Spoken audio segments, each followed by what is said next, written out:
Hey, Magic fans, welcome back. This is your captain speaking here on Capnclyde's MTG. Today we're going to talk about making magic. So, Mark Rosewater has posted on January 17th, you can see up here at the top,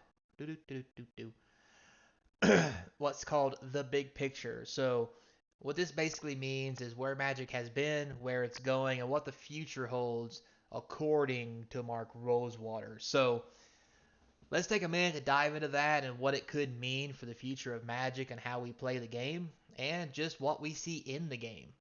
So, before we get started, remember like, subscribe, hit that notification bell, put some comments down below to help feed that YouTube algorithm. So maybe we can actually get some views and make it to 1,000 viewers. That's our goal. I cannot wait. So, as we talk here, I'm just going to kind of give you the low skinny on it. He talks a little bit about um, how Magic's not a single game, but a game system with rules and components, mainly the cards. Now, in the big picture, he's going to talk about, like I said, so he gives you a brief overview here in the beginning of Magic. If you don't know anything about Magic, you can feel free to read this real quick. It talks about how Richard Garfield, and his friends Davis came to Seattle in '91 to pitch the game to Robo Rally, to Peter Atkinson, president of Wizards of the Coast, and then a small role-playing company, so forth and so on. He helped mass produce it, and ta-da, the game became bigger than the box. And you can read through all this and all the things that happened. I'm not going to go too far into detail. If you want to read it, you can. Most of us probably know about that. So then he talks about what we call the priority problem here. Each player approaches the game through his own perspective. That is, the game to them is how they play and how they experience it. So when they feel something is missing or they want something new added, it feels like pressing issue. They must be resolved immediately. Now, here it talks about, for example, you know, there was no legendary blue-red creature that focused on artifacts, even though we had done numerous sets, so forth, and were asking one, so they responded by making one in Kaladesh, with Saheeli. As it goes on, it talks about the problem that while each player has their own priority and is only making one or two things, we have millions of players with their own priorities and their own things. Basically, everybody has their own thing they like to do and how they like to play. So next he talks about here the wasteful problem, which is um, that when we design something that isn't for a particular player, it can frustrate them because we spent time and resources for something that doesn't advance the game for them. Example, unsets. Well, he talks about how unsteps came into play for casual players. It was reprinted several times because a lot of casual players didn't want to play in standard and constructed formats. But with that said, some of the unsets, in my personal opinion, were so far out there that even casual players weren't all that hot on them because they were just so silly to the point where they weren't playable. I think if they had toned it down a little bit so it wasn't so ridiculous or redonkulous, it probably would have been received a little better. I mean, it was received pretty well, don't get me wrong. But in the grand scheme of things, the cards are basically worthless unless you just want to draft them or whatever. So, next here, he talks about the contamination problem. Once again, it talks about the identify the game means to each player, includes identifying what it's not. Each player has a line on which is and isn't acceptable to them, i.e., give you a little format here. Some people think mill is the most atrocious thing. Most people think that, but it is a game that some people like to play, along with things like poison counters, infect, the list goes on and on. Cards that let you just win the game by doing a thing. If you can get the thing to happen, you win the game. They have their places in particular formats. They do tend to piss a lot of people off, though. So then here he talks again. The problem is that there's a variety that this varies greatly from person to person. You versus Beyond is a good example of this issue. Some players love the opportunity to dip into other properties in their Magic games. Some are fine with the overlaying thing like Godzilla or Dracula. Some are okay if it's from a property that feels home to Magic's fantasy setting. Some don't want anything that isn't a Magic character. Some even are unhappy when we do characters in a Magic setting with our own take on the card, like Throne of Eldraine's Flaxen Intruder. I don't remember that card. But anyway, so next he talks about evolution of the problem. So here it talks about how Magic is an ever-changing game. We will introduce a new component to the game that wasn't there before. There are players upset the game is changing away from what they love. This is true in any new element. Now, it also says here when we first introduced new ideas, the idea of rotation of 6th edition rules, foil cards, new frame, booster fun, new booster types, you name it. People were unhappy with what Magic was becoming. This also includes things within the game. Players were upset when alliances introduced cards that could cast when tapped out, or when Lauren introduced planeswalkers or Innistrad, yada yada yada. So basically, just giving stuff, also Forgotten Realms rolling D20. They even get upset when things leave the game, like damage on the stack, mana burn, or even tapped blockers not dealing damage. The running joke has become that every new challenge, addictive or subtractive, is the death of Magic. He's kind of right there. Continuing the theme from above, what upsets most people variety from player to player. One player could adore double-faced cards and dislike die rolling with a passion, and others could feel exactly the opposite. The problem here more exists that new Magic cards, mechanics, themes, frames, set products, etc. that we make, and if there is anything that we could do that too many players would be upset, there is literally no way to not upset people through action or inaction. So he's got a point here. No matter how you like to play the game or what it's evolved into or devolved into, depending on your scope of what you think is going on, um, Magic is still a game to be loved, in my personal opinion. Do I like everything they do? No, not even by a long shot. But they do some things that are fun, and I can, inside the mechanics and things they change, find a way to enjoy myself, even if it means playing cards that I think are overpowered and not fun. They can become fun to play because of strategies within it and just the fact that you get to do it yourself, even though you can admit they're not fun. For example, when Oko was not banned, I played an Oko deck and it was just atrocious. And people hated me for it, and I get it. But at the same time, it's a powerful card. If you're not going to play it, you have to play against it, which kind of shaped the format. And you got to figure out what sides you're on and what style of deck you want to play. Do you want to play the deck that beats Oko or play the deck that plays Oko? And those kind of things hop up from now and again. That's why we have a lot of Magic shakeups. So, in the grand scheme of things, when we look at this, I think what we really should take away from it is we don't have to like some of the stuff that comes out. What we have to do is find what we like in it that we can play so that we can enjoy the game. Now, does that mean that they shouldn't clean up what they do a little bit? Oh, by all stretch of the imagination, yeah. Because to be honest with you, sometimes I just think Wizards is a dumpster fire of people running around snorting white powder off the toilet seats, and just throwing stuff at walls to see what sticks. But in the grand scheme of things, it's still the game. It's still fun, and I love it. So I just wish it was ran a little better. So with that said, he's gonna next go into digging it deep. So he talks about the crux of the issue. Magic needs to evolve to live. So here he talks about it's like a shark must always keep moving, constantly hungry. The game's lifeblood, its essence, is tied to the fact that it's constantly iterating on itself. I honestly believe if we stopped innovating, if we stopped pushing boundaries or exploring what Magic can be, it would die. Its core identity is tied to the idea that audiences must keep exploring and discovering it. So with that said, it talks about the audience wants different things. This is Magic's greatest strength. It can be what we want to be. It gives you, the player, the freedom to craft the game however you want to play it. But by that means, Magic is something different to each player, and there's no singularity to what audiences want, which makes the game special to every person. Um, Scroll down just a little bit more here, guys, before I start talking on this part.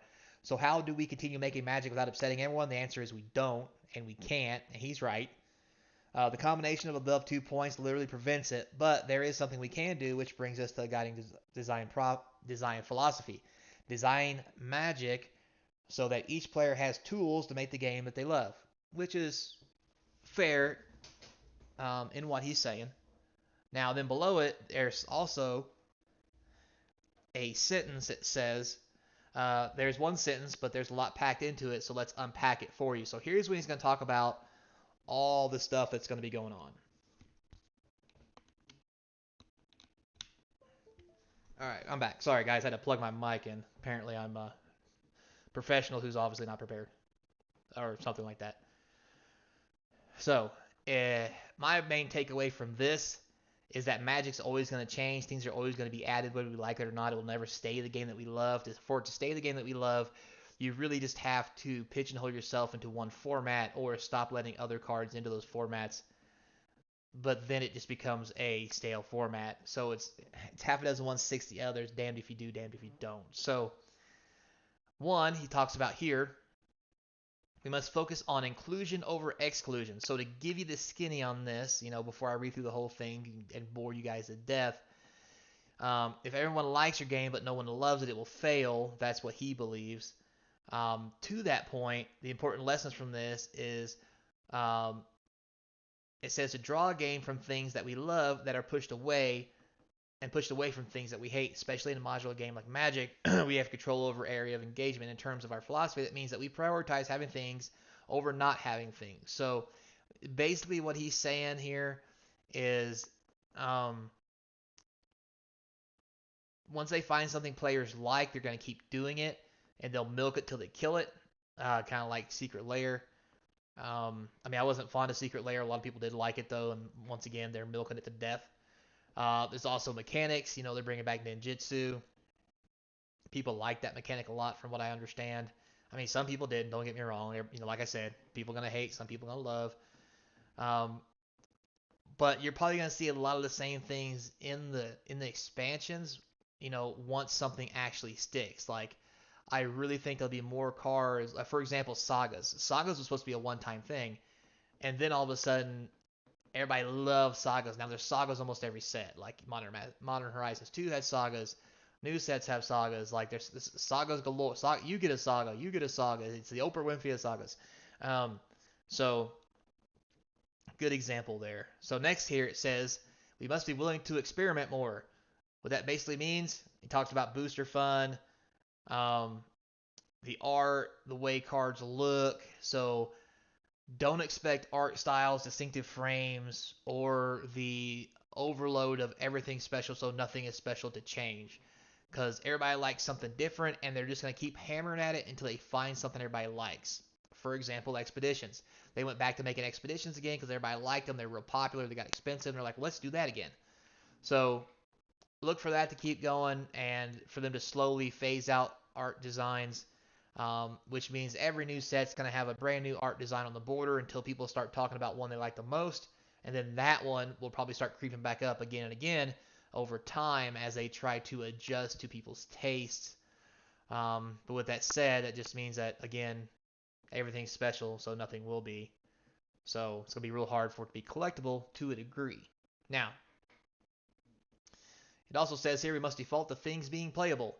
So here it talks about, in a spectrum of competitive versus casual, unsexed explore designs that are appropriate for casual end of the spectrum but causes issues for the competitive sides. So here they talk a lot about the acorn symbol. So they're going to start making cards, and if you guys didn't read the old thing, the new, not just unsets, but secret layers will have a normal triangle or circle frame, which means that card will be playable. Now, if that hollow at the bottom of the card is shaped like an acorn, it means it's casual only and not playable. So they're going to touch base on both sides to try to make everybody happy, which I'm not sure is going to make everybody happy. But they're really going to push the envelope on making playable and unplayable cards in the same set to probably push buying. Because as cool as unsets are and as popular as they can be when they first come out, people do buy them to a degree.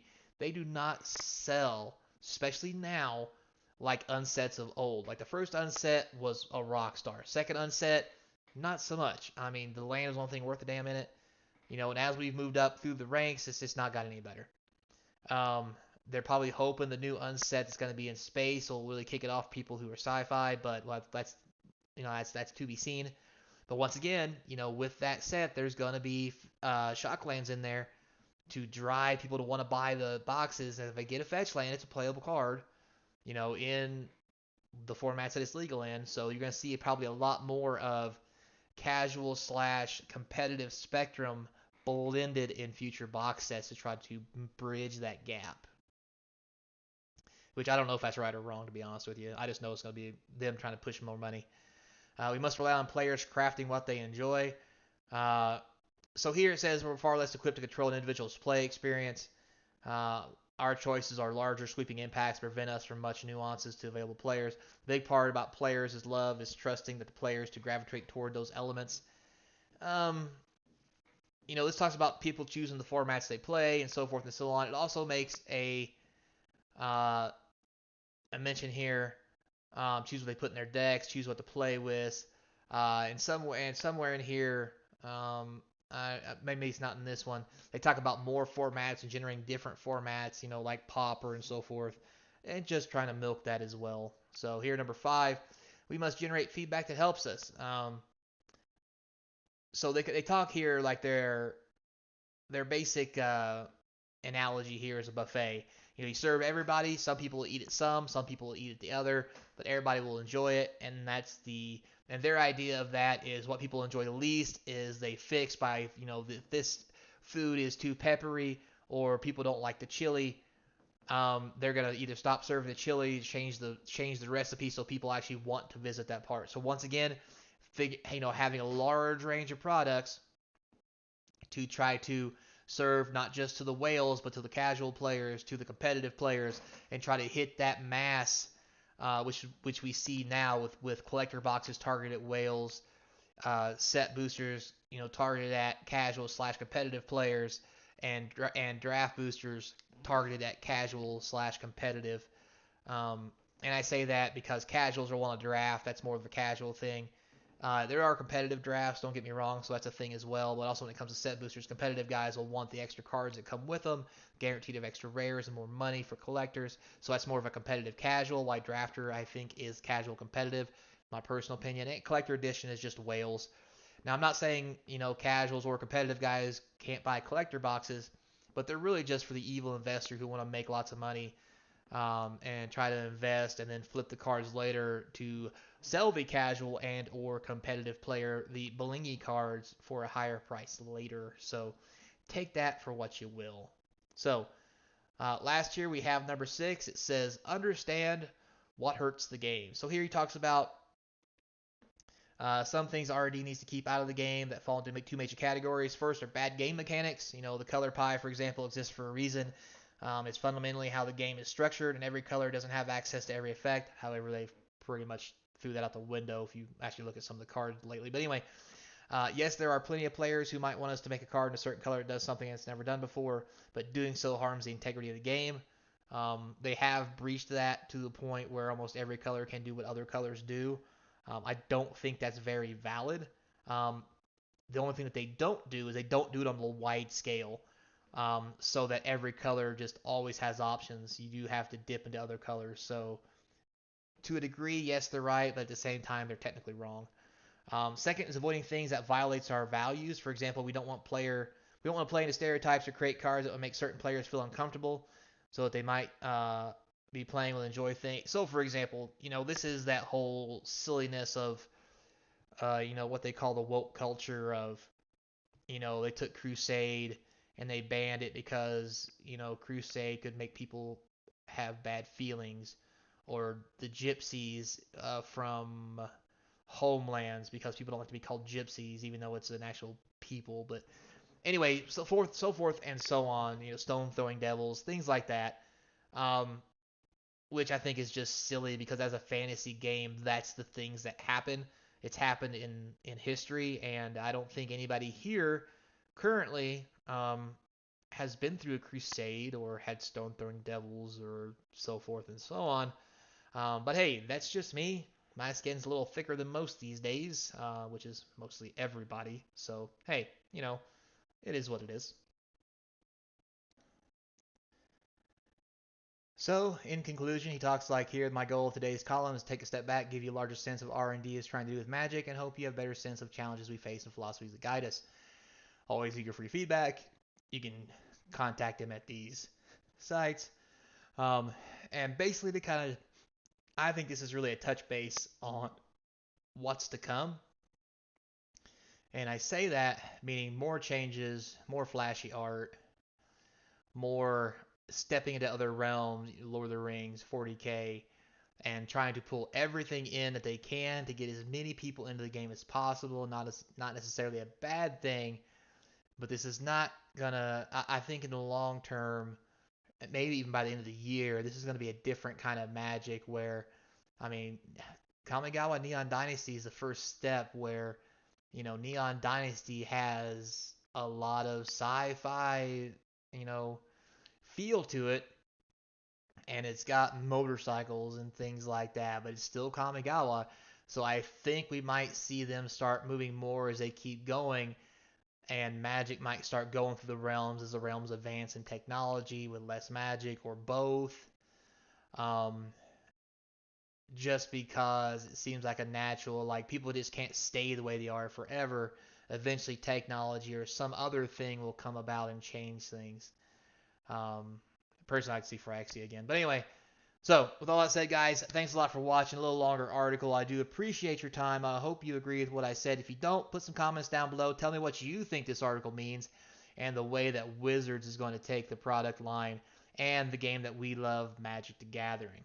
So he also talks about, too, that next week he's going to have his first Neon Dynasty preview article. So we'll cover that when it comes out. And remember, guys, until next time, be kind, and I hope to see you across from the game table.